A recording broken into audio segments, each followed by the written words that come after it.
Hello friend, जय हिंद। मैं मोहम्मद रहीम। आज हम बात करने वाले हैं गांधी जी के आंदोलनों में अगले स्टेप की। जी हाँ, इसके पहले हमने गांधी जी के आंदोलन में चंपारण के बारे में बात किया, जिसमें नील की खेती से रिलेटेड था। दूसरा हमने जो है अहमदाबाद मिल मजदूर के बारे में बात किया, हाँ, जिसमें प्लेग बोनस को लेकर आंदोलन हुआ था। हमने खेड़ा के बारे में बात किया, जहाँ पे आवश्यकता से ज़्यादा यानी कि फसल बर्बाद होने के बावजूद भी अंग्रेजों ने टैक्स वसूली करना बंद नहीं किया। उसके बाद हमने रॉलेट एक्ट के विरोध में, जो रॉलेट एक्ट कानून आया था, काला कानून आया था 1919 में, उसके विरोध में जो धरना प्रदर्शन हो रहा था, और उस धरना प्रदर्शन में जब हंसराज नामक व्यक्ति जलियांवाला बाग में भाषण दे रहे थे, उसी समय जनरल डायर ने उन निहत्थों के ऊपर गोलियां चलवा दी। ठीक है, उसके बाद जो है आज हम जो बात करने वाले हैं वो है खिलाफत आंदोलन। तो खिलाफत आंदोलन को शुरू करने से पहले हम एक बच्चे की फरमाइश पर एक छोटा सा शेर आपके सामने प्रस्तुत करेंगे। पहले बहुत प्यार से टाला मुझे, पहले बहुत प्यार से टाला मुझे, फिर ब्लैक लिस्ट में डाला मुझे। पहले बहुत प्यार से टाला मुझे, फिर ब्लैक लिस्ट में डाला मुझे। जब मिल गया उसे कोई दूसरा, जब मिल गया उसे कोई दूसरा, तब अपने दिल से निकाला मुझे, तब अपने दिल से निकाला मुझे। तो चलिए आइए आगे चलते हैं। प्यार मोहब्बत के चक्कर में पड़ोगे तो ऐसे ही ब्लैक लिस्ट में डाल दिए जाओगे, ज़बरदस्ती प्यार वगैरह नहीं हो सकता। हाँ, तो ब्लैक लिस्ट में डाल जाने का मतलब यह है कि तुम्हारे प्रति उनका इंटरेस्ट ख़त्म। इसलिए अब अपनी दुनिया बदल दो, अपना टारगेट चेंज कर दो। चलो आओ, बात कर रहे थे खिलाफत आंदोलन। यार ये कौन लिखता है इतना पतला?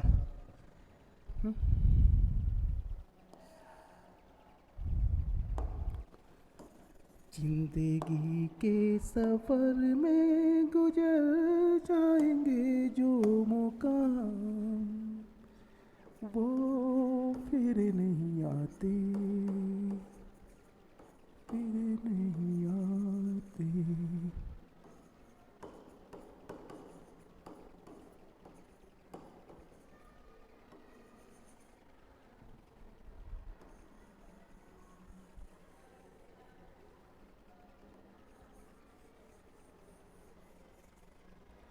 देखिए, खिलाफत आंदोलन, सबसे पहले तो हम ये जानेंगे कि खिलाफत आंदोलन क्यों हुआ था। खिलाफत आंदोलन क्यों हुआ था, इसके पीछे कारण क्या था। ठीक है, तो खिलाफत आंदोलन खलीफा के पद को, खलीफा के पद की मान्यता, खलीफा के पद की मान्यता को लेकर खिलाफत आंदोलन, ठीक है, खिलाफत आंदोलन होता है, यानी खिलाफत मूवमेंट होता है। अच्छा, अब ये खलीफा का पद क्या है, तो थोड़ा सा हम खलीफा पे नजर डाल लेते हैं। न दिल में करा,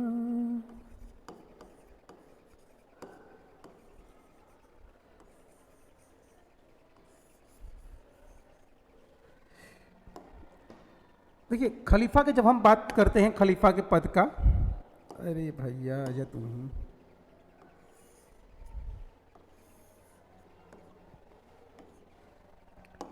खलीफा के पद की बात करें तो प्रथम खलीफा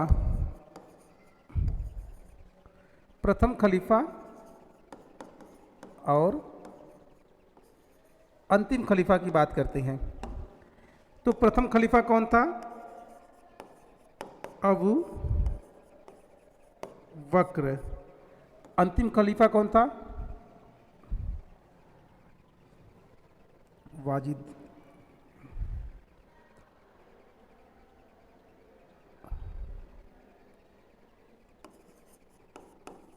अब्दुल मजीद द्वितीय। ठीक है, तो इतिहास में ये इतने जो है खलीफा हमको देखने को मिलते हैं। देखो, खलीफा की जब हम बात करते हैं तो खलीफा है क्या?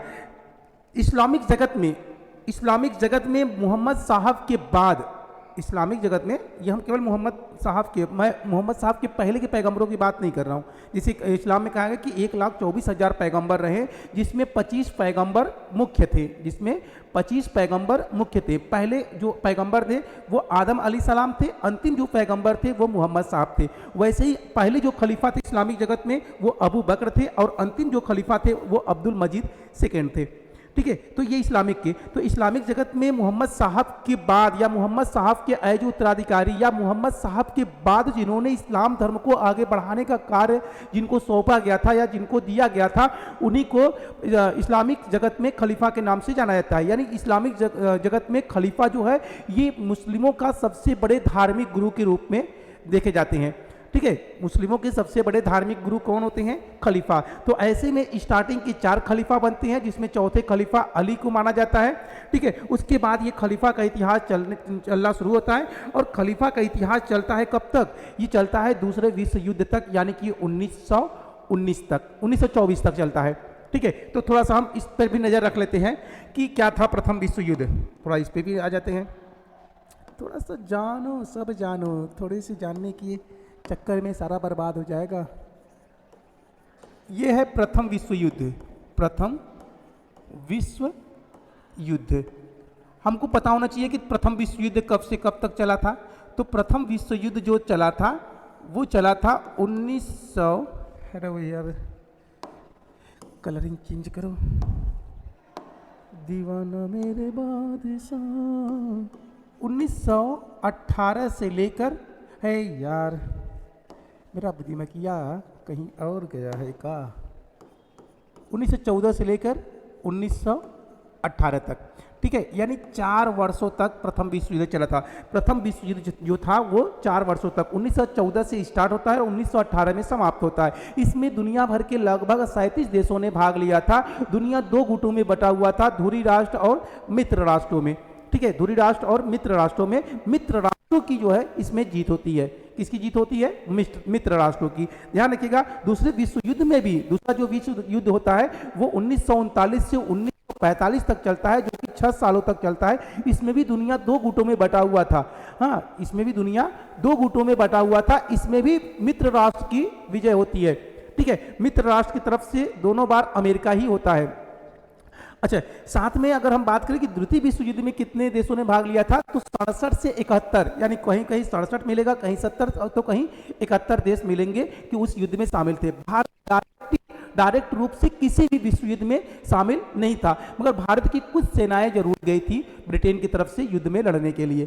ठीक है, चलिए, तो जो प्रथम विश्व युद्ध हुआ था, तो इस प्रथम विश्व युद्ध में जो तुर्की का ऑटोमन साम्राज्य था, कौन सा साम्राज्य था? ऑटोमन। ये ऑटोमन को पहले जो है कि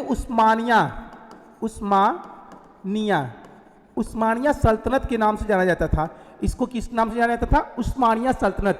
ठीक है, ये उस्मान यानी कि इर्तुगरुल गाजी का जो पुत्र था जिसका नाम था उस्मान के नाम पर इसका उस्मानिया सल्तनत नाम रखा गया था। कहा जाता है कि उस समय 7 समुंदर और 3 महाद्वीपों पर अधिकार जिसका था वो था उस्मानिया सल्तनत का। उस्मानिया सल्तनत उस समय की सबसे बड़ी सल्तनत हुआ करती थी, क्योंकि 3 महाद्वीप हमने इसलिए कहा क्योंकि उस समय केवल 3 ही महाद्वीपों पर संख्या रहती थी, या 3 महाद्वीपों के बारे में ही लोगों को जानकारी था। उस समय अमेरिका महाद्वीप के बारे में कोई जानकारी नहीं था, क्योंकि अमेरिका महाद्वीप के बारे में जानकारी तो कोलंबस ने 1498 में किया था। उसके बाद लोगों को अमेरिका महाद्वीप के बारे में पता चला था। ऑस्ट्रेलिया महाद्वीप के बारे में भी यहाँ पे जिक्र नहीं होता है, क्योंकि ये समुद्र के पार थे, तो वहाँ तक लोगों की पहुँच नहीं थी। तो ये 3 महाद्वीप तो ऐसे ही बाहर हो गए। तो बचे यही मेन जो जनसंख्या वाले थे, ये 3, एशिया, यूरोप और अफ्रीका। तो इन तीनों महाद्वीपों पर अधिकार करने वाला कोई सल्तनत था, तो वो उस्मानिया सल्तनत था। उस्मानिया सल्तनत धीरे धीरे जो है कि ऑटोमन साम्राज्य में बदल जाता है। दोनों सल्तनत कहाँ की है? दोनों सल्तनत तुर्की की है। ठीक है, जिसको हम टर्की के नाम से भी जानते हैं। अब यहाँ पे जब ऑटोमन एम्पायर था, तो इस ऑटोमन एम्पायर की शक्तियों को कम करने के लिए ब्रिटेन हाँ ब्रिटेन यानी कि वो अंग्रेज कई देशों के साथ मिलकर तुर्की पर अटैक कर देते हैं, क्योंकि उनको पता है कि जब तक तुर्की रहेगा तब तक जो है कि हाँ हम मतलब कि अपने साम्राज्य का विस्तार नहीं कर सकते, हम शक्तिशाली या ताकतवर नहीं हो सकते। तो इसलिए लोगों का टारगेट था कि किसी भी तरह करके उस ये ऑटोमन एम्पायर को हमको पूरी जड़ से खत्म कर देना है। तो ऑटोमन एम्पायर को खत्म करने के लिए सबसे ज़्यादा जरूरी है जो उसका मेन जड़ है, और उसका मेन जड़ क्या था, वहाँ के खलीफा के पद। तो खलीफा के पद का मतलब यह था कि वो केवल तुर्की के खलीफा नहीं थे, बल्कि पूरे इस्लामिक जगत के खलीफा थे, पूरी दुनिया के खलीफा थे। जितने भी मुसलमान थे, जितने भी कंट्री के मुसलमान थे, सब उनको अपना खलीफा मानते थे। उनके एक आदेश पर, उनके एक बात पर लोग जो है मर मिटने को तैयार रहते थे। इसलिए यह था कि जब तक खलीफा का पद रहेगा तब तक तुर्की की शक्ति को खत्म नहीं किया जा सकता। तो जैसे ही ब्रिटेन ने प्रथम विश्व युद्ध में ऑटोमन यानी कि तुर्की को पराजित किया, तो चूंकि तुर्की दोबारा डेवलप ना हो जाए, दोबारा अपनी शक्तियों को इकट्ठा न कर ले अन्य लोगों से सहयोग मांगकर, तो सबसे पहला उन्होंने काम क्या किया, उन्होंने वहां से खलीफा के पद को खत्म करने का प्रयास किया। उन्होंने 1918 में प्रथम विश्व युद्ध को जीता, और प्रथम विश्व युद्ध को जीतने के बाद 1919 में इस बात का ऐलान कर दिया कि हम इस्लामिक जगत से खलीफा के पद को पूरी तरीके से समाप्त करते हैं। ठीक है, ये बात, अब चूंकि बात तुर्की का था, तो भारत में इसका क्यों इफेक्ट हुआ, भारत में धरना प्रदर्शन क्यों हुआ, क्योंकि हमने बताया कि खलीफा जो थे वो केवल तुर्की के नहीं थे, बल्कि पूरे इस्लामिक जगत के खलीफा थे। कुछ ज्यादा बोल ले रहे हैं, गला भारी होने लगा। हाँ, तो पूरे इस्लामिक जगत के वो खलीफा थे।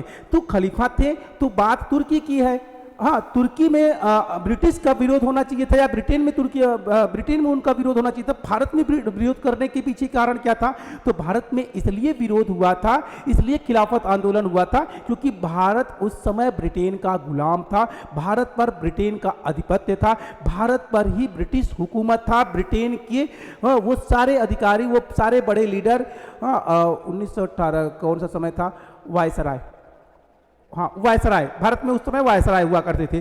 तो भारत का जो मेन सबसे बड़ा लीडर है वायसराय, तो उसका विरोध भारत के अंदर हो रहा था, उस ब्रिटिश हुकूमत का विरोध हो रहा था, ब्रिटिश सरकार का विरोध हो रहा था। कहाँ पर, भारत के अंदर। क्यों, खलीफा के पद को मान्यता को लेकर, यानी कि इनका मांग था कि फिर से तुर्की के खलीफा के पद को बहाल किया जाए। ठीक है, तो ये था खलीफा के पद की स्टोरी, ये खलीफा। ठीक, तो इस्लामिक जगत में पहले पैगंबर कौन थे, आदम अलैहिस्सलाम, अंतिम पैगंबर मोहम्मद साहब। खलीफा की अगर हम बात करें तो प्रथम खलीफा कौन थे, अबू बकर। अंतिम खलीफा कौन थे, तो वो अब्दुल मजीद सेकेंड थे। ये बगदाद के खलीफा यानी अरब के खलीफा थे, और ये तुर्की के खलीफा थे। ठीक है, इन्हीं के बाद यानी इन्हीं को हटाने के बाद, अच्छा हमने बताया कि ब्रिटेन ने प्रथम विश्व युद्ध 1918 में तुर्की को पराजित करने के बाद 19 में इस बात का ऐलान कर दिया कि हम इस्लामिक जगत से खलीफा के पद को पूरी तरीके से समाप्त करेंगे। ये बात भारत में पता चलता है, तो भारत में खिलाफत आंदोलन हो जाता है। ठीक है, खिलाफत आंदोलन और दुनिया भर में धरना प्रदर्शन होने के बावजूद भी ब्रिटेन अपने बातों से, अपने शब्दों से पीछे नहीं हटे, और 1924 में जाकर पूरे विश्व के इस्लामिक जगत से खलीफा के पद को पूरी तरीके से समाप्त कर दिया गया था। तो खलीफा के पद को समाप्त किया गया था कब, समाप्त किया गया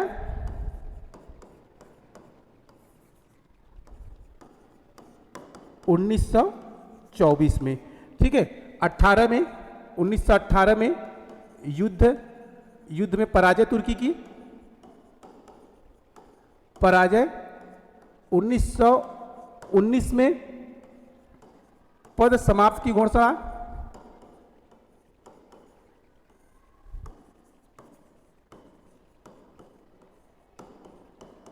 पद समाप्ति की घोषणा, और 1920 में पद को पूरी तरीके से इस्लामिक जगत से खलीफा के पद को समाप्त कर दिया गया था। ठीक है, तो ये था। अब इसका लीडर कौन था, इसकी अगुवाई कौन कर रहा था भारत के अंदर, इसकी अगुवाई कौन कर रहा था भारत के अंदर, तो इसकी अगुवाई अली बंधु।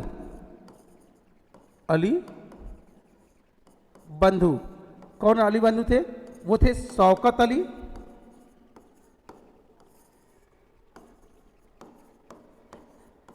और मोहम्मद अली। ठीक है, ये दोनों इसकी अगुवाई कर रहे थे, किसकी, खलीफा के पद की मान्यता को लेकर। ठीक है। अच्छा, अब चलो रेड वाइट वाला,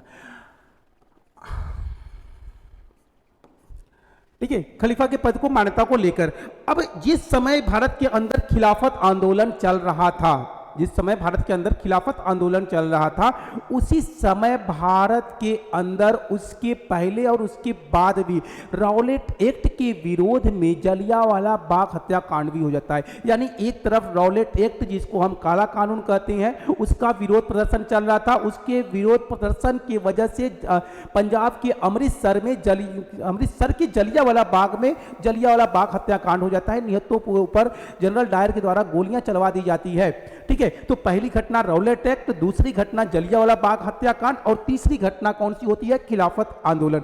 गांधी जी जलियांवाला बाग का भी धरना प्रदर्शन करते हैं, उसका भी विरोध करते हैं, ठीक है। रॉलेट एक्ट का भी विरोध करते हैं, और साथ में अब गांधी जी को ये बात समझ में आ गया कि अंग्रेजों से लड़ने के लिए केवल हिंदू या केवल मुस्लिम होना जो है कंप्लीट नहीं है। यानी कि केवल हम हिंदू या केवल मुस्लिम को लेकर अंग्रेजों को हम हरा नहीं सकते, अंग्रेजों को हम विवश नहीं कर सकते, अंग्रेजों को हम भारत से खदेड़ नहीं सकते। इसलिए गांधी जी ने, अच्छा केवल हिंदू और मुस्लिम ही नहीं, गांधी जी को हिंदू और मुस्लिम की एकता पर बल देने के साथ साथ उन्हें छुआछूत की भावना को भी समाप्त करना था। उन्हें उच्च और नीच जातियों के बीच की जो विभाजन है, जो बंटवारा है, उसको भी समाप्त करना था। यानी कि एक तरफ जहां पे स्वर्ण जाति और दूसरी तरफ जहां पे दलित जाति, दोनों में काफी भेदभाव चल रहे थे। दोनों एक साथ आंदोलन नहीं करना चाहते थे, दोनों एक साथ नहीं रहना चाहते थे, दोनों एक जगह उठना बैठना नहीं चाहते थे। इसलिए गांधी जी ने इस पर भी बल दिया, क्योंकि हमें अंग्रेजों से लड़ने के लिए एक होना पड़ेगा। उसमें ना कोई हिंदू, ना कोई मुस्लिम, ना कोई दलित और ना कोई स्वर्ण, ठीक है। तो इन सारे चीजों पर गांधी जी विशेष ध्यान देते हुए, क्योंकि गांधी जी के साथ तो लोग थे ही मैक्सिमम, अब गांधी जी को मुस्लिमों को भी साथ में लेना था। इसलिए गांधी जी ने हिंदू मुस्लिम एकता पर बल देने के लिए, उनको एक साथ एक मंच पर लाने के लिए गांधी जी खुद इस आंदोलन में शामिल हो गए। गांधी जी खुद इस आंदोलन में शामिल हो गए।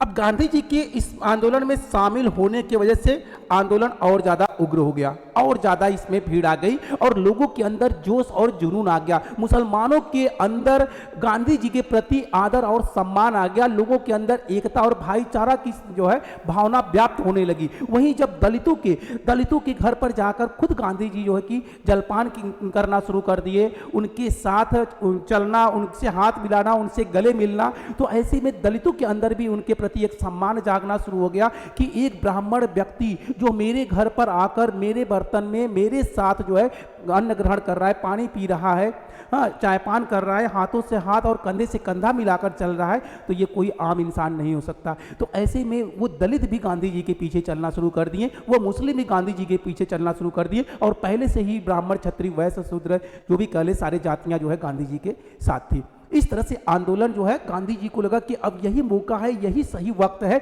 इस आंदोलन को बड़ा करने का, और अंग्रेजों को चैलेंज कर दिया कि अगर तुम अपने कानून और अपने एक्ट में सुधार नहीं लाए, या फिर अपने कानून को नहीं बदले, या कानून को खत्म नहीं किए, तो हम इससे भी बड़ा आंदोलन छेड़ देंगे। और गांधी जी ने जो किया और वो जो कहा वो किया। 1920 में भारत में चलाया गया सबसे बड़ा जन आंदोलन, यानी कि केवल भारत में चलाया नहीं बल्कि गांधी जी के द्वारा चलाया गया सबसे बड़ा जन आंदोलन जो था वो था असहयोग आंदोलन। असहयोग आंदोलन का मतलब अब किसी भी तरह का हम कोई भी ब्रिटिश हुकूमत का सहयोग नहीं करेंगे और ना ही हम कंप्रोमाइज करेंगे, ठीक है।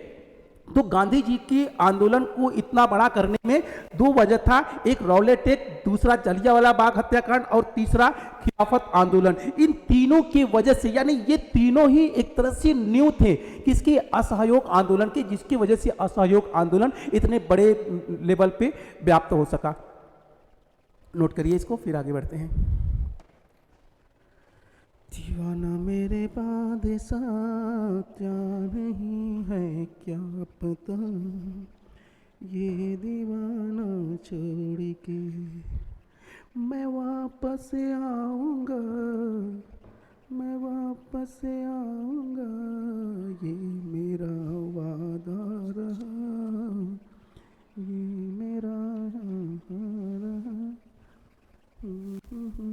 गया, ठीक है। तो देखो आपको इसमें याद क्या रखना है, आपको बस इतना याद रखना है कि खिलाफत आंदोलन कब हुआ था और क्यों हुआ था, ठीक है। इसकी अगुवाई सबसे पहले किसने किया था, तो अली बंधुओं ने किया था। अली बंधु में कौन थे, शौकत अली और मोहम्मद अली, ठीक है। मोहम्मद अली जिन्ना मत समझ जाना, जिन्ना नहीं था, ठीक है। गांधी जी के इस आंदोलन में शामिल होने से ये आंदोलन और ज़्यादा उग्र हो गया और ज़्यादा बड़ा हो गया।